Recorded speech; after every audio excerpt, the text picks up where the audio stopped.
Hey friend, and welcome back. If you're new here, my name is Morgan and you are on my homestead here in Wyoming. And today we are going to get going on the world's easiest dessert. So if you like rhubarb pie, but you want something a little bit quicker or easier, we are going to be basically making a rhubarb custard, which is like the filling of a rhubarb pie without the crust. Also, if you're gluten-free, this is the perfect dessert for you as well. But I just went out and harvested my rhubarb. Now, if you don't know what rhubarb is, it is one of those plants that you can stick in the ground and it will come back year over year, but it will come back twice as big every single year. Now, one thing that's important to note is the leaves are poisonous. They are poisonous to humans, dogs, you name it, they are poisonous. So you want to be careful around these.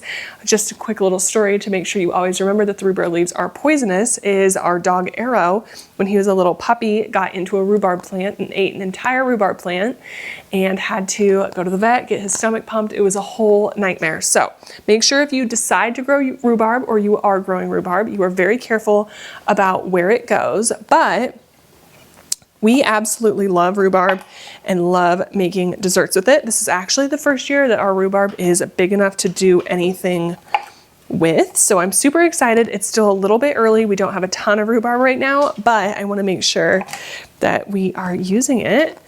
So we're going to be making this rhubarb custard. And you can kind of harvest the plant two different ways. You can either cut it, or what I did was I just twisted it. So I just grabbed the stalk and twisted and it popped off. You're welcome to do that two different ways. Just make sure you are not eating the leaf and your animals are not eating the leaf. Okay, I'm gonna get rid of these. If you've got animals that are roaming, don't compost them, just throw them away.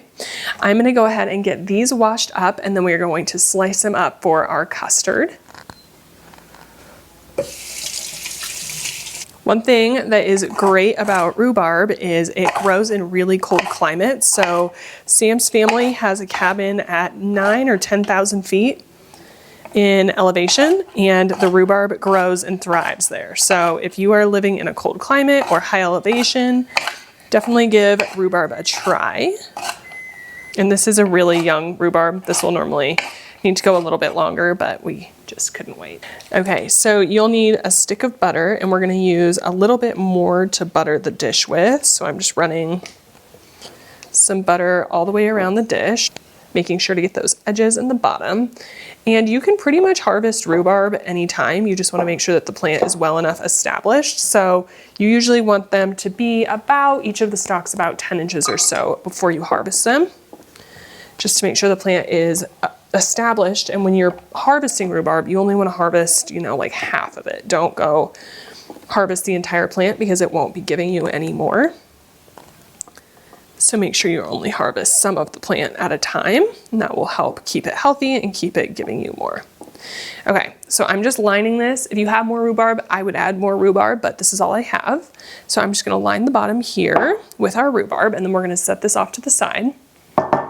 I have the oven preheating behind me, and then in this blender, I'm gonna put a half a stick of butter, 1 cup of whatever kind of milk you want. We're basically making that custard at this point.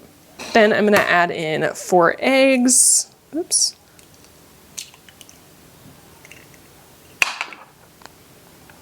There's 1. Our chickens are finally laying again, so we have been greatly enjoying our eggs. They really didn't stop that much this year, just the production slowed down and I've lost where they were laying them, but I'm finally back on them. I found them again. We got some fake eggs in the nesting boxes, so we should be good to go. All right, then we're gonna add in half a cup of flour, and this is gluten-free. So again, if you wanna use make a gluten-free dessert, this is perfect. So half a cup of gluten-free flour. I'm just using this Bob's Red Mill 1-to-1. It's my favorite gluten-free, but you can use regular, whatever you want. Then 3/4 of a cup of sugar. So this is a half cup, so we'll do that. And then fill this halfway up.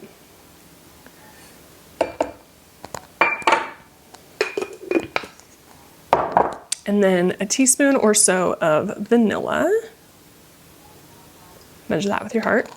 And then you can add salt if you're using unsalted butter. I'm using salted butter, so I think I'm gonna call that good on the salt. We're gonna blend this up.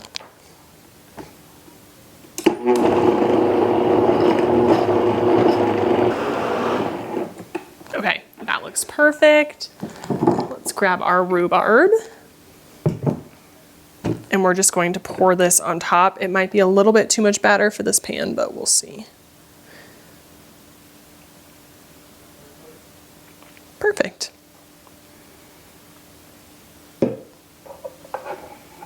Then we're just going to poke down any floating pieces with a spoon, get them nice and covered in the batter.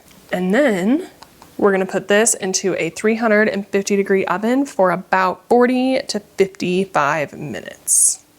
And we just are going to cook this or let this bake until it's browned and evenly puffed up, but mostly just till it's nice and brown on the top.